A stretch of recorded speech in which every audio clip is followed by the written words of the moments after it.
Dear colleagues, it is my great pleasure to welcome you to this professional session which focuses on one of the most pressing challenges of our time, the climate crisis. Today, I have the honor of speaking with Professor Alon, an internationally recognized expert in environmental policy, climate resilience, and sustainability. Professor Tal has served in various academic, governmental, and advisory roles, and we are grateful for the opportunity to benefit from his insights. This conversation is intended to provide us, as Supreme Audit Institution, with a broader understanding of climate risks, recent global trends, and the ways in which we can contribute through our audits and professional work. Professor Tal, would you kindly begin by briefly introducing yourself? My name is Alon. I'm a professor at Tel Aviv University's Department of Public Policy. I have a long history both in civil society and in politics. I actually served as a parliamentarian. In the present context, I had the privilege of serving as a scientific advisor to the State Comptroller's Office of Israel in the special report they prepared in 2021 about climate change. But my academic specialization is environmental and climate policy, and I'm delighted to be here today for this discussion. Could you elaborate on key issues related to climate risks? The key climate risks, of course, depend on the specific location which we're talking about, but the general menu is the same around the world. We've seen an alarming increase in the number of serious fire incidents and forest fires, loss of woodlands. We've seen flooding. We've seen heat waves. I'm particularly concerned about the latter. We've seen record temperatures here in Israel. We had, for the merry month of May, which is still supposed to be springtime, we had up to 42 degrees this month of May. And our neighbors at the United Arab Emirates, they faced temperatures of 51 degrees in May. So this heat has created a situation where for many people in the Middle East, and I think now in Southern Europe, the difference between life and death can be an air conditioner. Just last year, 1,300 well-intentioned, inspired pilgrims came to Mecca for the Hajj, but they didn't have their hotel set up. They slept on the side of the roads, but as the temperatures climbed, they simply cooked, they baked to death and did not survive. So we are seeing a whole range of challenges and risks, not only to humans, of course, but to the ecologies of our countries. Please update us on the most recent global developments regarding countries' preparedness for climate change and provide current examples for realized risks. The question of a country's preparedness really comes down to how much are the cities ready? Because most of humanity today lives in cities. And what we see is all around the world, even the most developed countries, the climate crisis is here, ready or not, and we are not ready. Take a look at what happened in Los Angeles. 16,000 buildings burned, 29 people dead in one of the most sophisticated cities in the world. A lot of it could have been prevented if there had been much better implementation of building codes, if there had been greater emphasis placed on removing the vegetation and the fuel that connected the forest to the communities around there, if water supply had been better arranged. So I believe that we need to realize that climate change is not some sort of gloomy projection of scientists in the IPCC. No, it's a new reality. And the impacts that we're facing are coming much more rapidly and much more severely than we had imagined. So the role of all of us who care about human well-being, particularly those of you who are comptrollers and auditors, is to remind decision makers that climate change is no longer a luxury, but a pressing human health and welfare issue. In your view, what should governments and relevant public institutions do in order to effectively prepare for climate-related risks? Governments and public institutions have to step up. In the lead up to the 2021 Glasgow conference on climate change, many countries, including Israel, made long-term pledges that by 2050 we would have net zero emissions and essentially neutralize our carbon footprint. And that's great, but to leave those critical steps to future generations is simply irresponsible. So I think one of the things we need to start asking of governments is to create the benchmarks which will allow us to reach these objectives which are so critical for addressing the climate crisis and leaving a planet that our children can live in. Right now, many countries have sort of, has to put paid lip service, but we know of the 107 countries that committed themselves to net zero emissions by 2050, only 5 have taken really concrete actions to do it.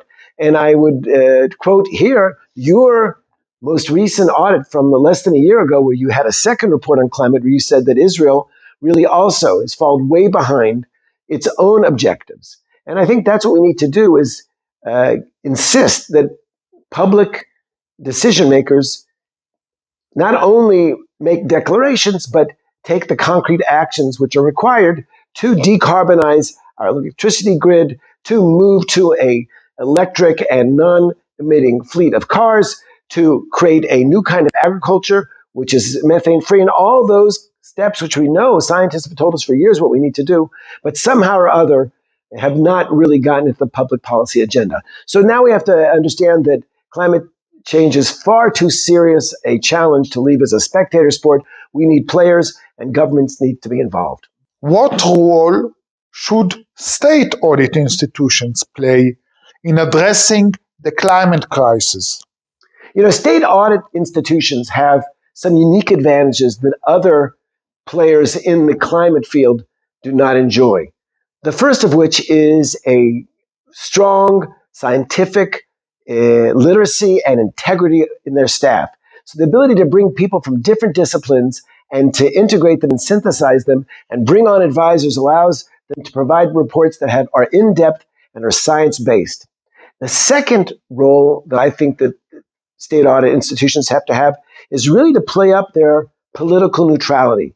We live in an unfortunate age of polarization. All over the world, the public is being increasingly divided by divisive leaders, and a state audit institution's role is to be an authority that helps and represents everybody. And on this issue, particularly future generations, because we all ultimately want our children to live on a planet where the climate is reasonable and the environment is healthy. And so in this instance, state audit institutions enjoy I think, a unique status as being apolitical, rising above sometimes the heated and unnecessary debates, and providing objective analysis. And the third point, which I would really urge you to take on as state audit institutions, is to push decision makers to translate their long-term objectives and their highfalutin declarations into actual actions. And the ability to assess progress and call decision makers to count when they do not meet their promises. That's very, very important, because it's very, very easy for politicians to opt to deal with pressing issues, but not the long-term important ones. We all know that climate change is one which, if we don't address it, our children won't be able to deal with it so effectively. And so I would hope that utilizing your unique status and platform, you'll be able to continue to be a central force in national policies, translating vague objectives and international targets into concrete policy actions. And once those actions begin, monitoring how effective they are. Could you share some of your experience as an advisor to the climate audit team of the Office of the State Controller of Israel, and offer any insights or recommendations based on that work?